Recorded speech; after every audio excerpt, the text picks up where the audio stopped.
श्री शिवाय नमस्तुभ्यम, श्री शिवाय नमस्तुभ्यम, श्री शिवाय नमस्तुभ्यम। हे भोलेनाथ, आप मेरे साथ शिव महापुराण का आनंद ले और मुझे भी आनंद मोहित रहे, आनंद विभोर करे। हे मेरे भोलेनाथ, आप सब पर कृपा करना, मुझ पर भी करना। अगर मुझसे शिव महापुराण पढ़ते हुए कोई त्रुटि हो जाए तो मुझे क्षमा करना। श्री शिवाय नमस्तुभ्यम, श्री शिवाय नमस्तुभ्यम, श्री शिवाय नमस्तुभ्यम, श्री शिवाय नमस्तुभ्यम, श्री शिवाय नमस्तुभ्यम, श्री शिवाय नमस्तुभ्यम। हर हर महादेव। आज पहले खंड का तीसरा अध्याय शुरू करने जा रहे हैं। हे मेरे भोलेनाथ, मुझे आशीर्वाद देना, अपनी कृपा बनाए रखना। शिवगणों की बात सुनकर नारद जी वहां से उठकर एक पानी से भरे तालाब के पास जा पहुँचे। वहां जल के भीतर जब उन्होंने अपने मुख का प्रतिबिंब देखा तो उन्हें अत्यंत आश्चर्य हुआ। अपने उस विकृत रूप को देखकर उन्हें अत्यंत क्रोध हो गया और उसी क्रोध में उन्होंने उन दोनों शिवगणों को यह श्राप दिया, अरे मूर्खों, तुमने हमारी बहुत अप्रतिष्ठा की है, अतः तुम दोनों भी छली तथा पापी हो जाओ। तुम अपने किए का फल पाओ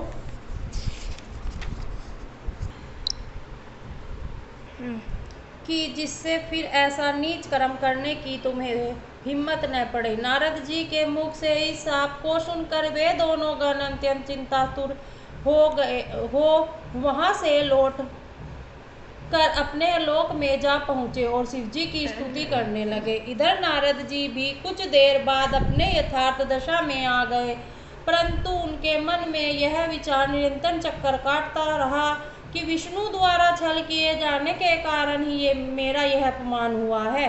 अतः या तो मैं विष्णु को शाप दूंगा, अन्यथा अपने प्राण त्याग दूंगा। श्री शिवाय नमस्तुभ्यम। हर हर महादेव।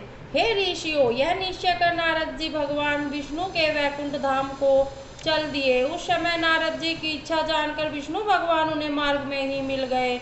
विष्णु भगवान के साथ वह कन्या भी थी जिसको उन्होंने स्वयंवर में प्राप्त किया था। अस्तु, विष्णु भगवान ने नारद को प्रणाम करके हास्यपूर्ण शब्दों में कहा, हे नारद जी, आप इस प्रकार चिंतित होकर कहाँ जा रहे हैं? विष्णु के ऐसे वचन सुनकर नारद जी अत्यंत क्रोधित हुए। उसी क्रोधावस्था में नारद जी के मुँह से यह शब्द निकले, हे विष्णु, तुम इस समय हमको अच्छे मिले। तुम बड़े छली हो। तुम्हारा वह छल जो तुमने दीति के पुत्रों के साथ मोहिनी रूप धारण करके अमृत को बांटने में किया था, प्रसिद्ध है। तुम्ही ने छल से जलंधर की स्त्री से उसका पतिव्रत धर्म छुड़वाया। सदाशिव ने भी तुमको वरदान देकर संपूर्ण सृष्टि का स्वामी बनाकर उचित नहीं किया है। अब सदाशिव भी तुमको ऐसा स्वाधीन एवं संपूर्ण सृष्टि का स्वामी बनाकर अपने मन में चिंतित हैं। अब हम सदाशिव की आज्ञा अनुसार ही तुमको तुम्हारे कर्मों का फल देते हैं, जिससे कि तुम भविष्य में फिर ऐसा कोई काम न करो। यद्यपि तुमको सदाशिव ने वरदान दिया है तो भी हम तुमको केवल शिक्षा देने के लिए ही शाप देते हैं। श्री शिवाय नमस्तुभ्यम। हर हर महादेव। नारद जी ने इतना कहकर विष्णु को यह शाप दिया, हे विष्णु, तुमने जिनके समान हमारा मुख कर दिया था वही वानर तुम्हारी सहायता करेंगे। जिस स्त्री के लिए तुमने हमारा अपमान किया, तुम भी उसी स्त्री के वियोग से अत्यंत दुखी होकर वन वन में घूमते फिरोगे। विष्णु जी ने यह सुनकर नारद जी के चरणों पर अपना मस्तक रख दिया, परंतु नारद जी ने उन्हें क्षमा नहीं किया। भगवान सदाशिव ने यह देखकर नारद जी के मन में अपनी माया हटा ली। उस समय न तो नारद जी की ही वह दशा रही और न वहाँ कोई स्त्री ही दिखाई दी। तब नारद जी ने आश्चर्यचकित होकर खेद प्रकट करते हुए कहा नहीं जा सकता कि यह सब वृत्तांत सत्य है या मैंने इसे स्वप्न में देखा है। फिर आपकी माया अपरंपार है, जिससे हम जैसे बुद्धिमान भी भ्रमित हो जाते हैं।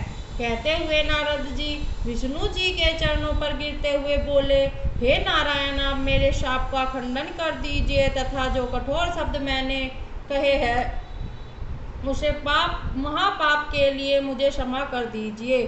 श्री शिवाय नमस्तुभ्यम। हर हर महादेव। यह सुनकर विष्णु जी ने कहा, हे नारद, तुमने सदाशिव के वचनों की जो अवज्ञा की है, यह सब उसी का फल मिला है। धीरे धीरे अब भी उचित है धीरे। कि तुम चैतन्य होकर सदाशिव स्पीड कम रखो। को महान समझो। वे ही 3 स्वरूप धारण करके तीनों कार्यों द्वारा संपूर्ण सृष्टि का संचालन करते हैं। वे स्वयं प्रलय के स्वामी हैं। मैं केवल सदाशिव के तप के कारण ही सबसे बड़ा गिना जाता हूँ। हे नारद, तुम केवल सदाशिव के तप के कारण ही सबसे बड़ा गिना जाता हूँ। हे नारद, तुम उन्हीं सदाशिव की तपस्या करो, क्योंकि उनकी आराधना और तपस्या के बिना कोई भी परम पद प्राप्त नहीं कर सकता। अब तुम्हें उचित है कि सब कुछ त्याग कर सदाशिव का भजन करो। हे उनके सतनामों का जाप करो, वे ही मेरी शक्ति हैं। तुम हृदय में शिव जी के चरणों का ध्यान रखकर देशाटन करो, जिससे तुम्हें दुख न होगा। तुम्हारे लिए यही उचित है कि समस्त भूमंडल पर भगवान सदाशिव की महिमा देखते हुए काशी जी को सिधारो। उसे रुद्र क्षेत्र, वाराणसी, मुक्ति क्षेत्र तथा महाशमशान भूमि भी कहते हैं। श्री शिवाय नमस्तुभ्यम। हर हर महादेव। हे मेरे भोलेनाथ, सब पर अपनी कृपा बनाए रखना।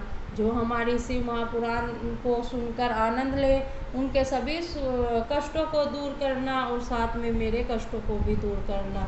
अगर शिव महापुराण पढ़ते हुए मुझसे कोई तुष्टि हो गई हो तो मुझे क्षमा करना। श्री शिवाय नमस्तुभ्यम। हर हर महादेव।